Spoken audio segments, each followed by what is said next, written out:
Ways that you can naturally treat high estrogen, the number one thing is going to be minimizing your ingestion of estrogenic compounds. This is going to be things like avoiding plastics, avoiding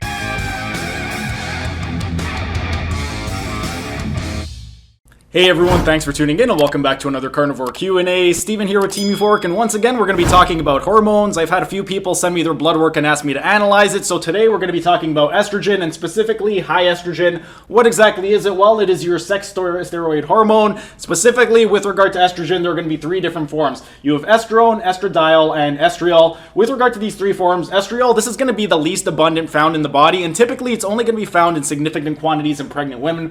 Estradiol, this is going to be the one that is going to be the most abundant, and you're going to find it in women during their fertile years and in men. And then estrone, that's going to be the one that's going to be most abundant in postmenopausal women. With regard to the reference ranges for men, in prepubescent men, anywhere from 12 to 55 picograms per milliliter is what you want to see, and in adulthood, anywhere from 40 to 115 picograms per milliliter. Then for women, in prepubescent women, anywhere from 12 to 57 picograms per milliliter. During their follicular phase, it should be anywhere from 61 to 394 picograms per milliliter. When they're ovulating, it should be between 122 to 347 picograms per milliliter.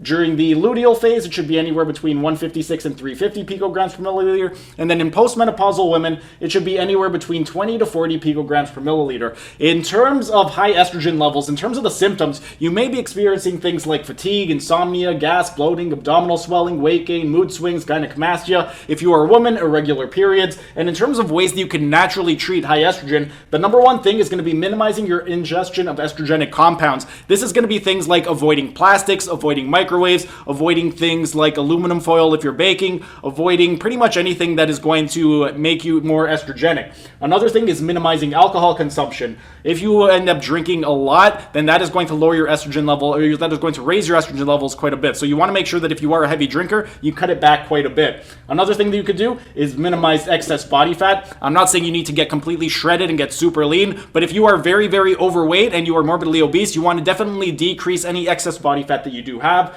And one of the things that you could do also is get an adequate amount of sleep. If you are somebody who doesn't really sleep a lot, then definitely you want to make sure that you get some type of bedtime routine going on. Do something before you go to bed to make yourself calm down a little bit. Maybe do something like writing in a grateful log or taking a hot Epsom salt bath before bed. And then one of the final things that you could do to lower your estrogen levels naturally is to strength train. The more you strength train, it's going to help you to build some muscle. That's going to help raise your testosterone levels a little bit, and it's going to help balance your testosterone to estrogen ratio. So those are just a few of the things that you can do naturally, and then next week we're going to be going over low estrogen and how exactly you could treat that naturally. So be out on the lookout for that next Sunday at 10 o'clock a.m. If you guys have any questions, go ahead and ask your questions down in the comment section so I can help you guys out. But that's pretty much it for today's video. If you guys enjoyed the video, be sure to smash that like button so I know to keep making these types of videos in the future. And if you're either new to the channel or haven't subscribed yet, be sure to subscribe to the channel and hit the notification bell, as I'm going to be uploading new videos every single day. That's it for today's video. Thanks for tuning in, and I will see you again tomorrow.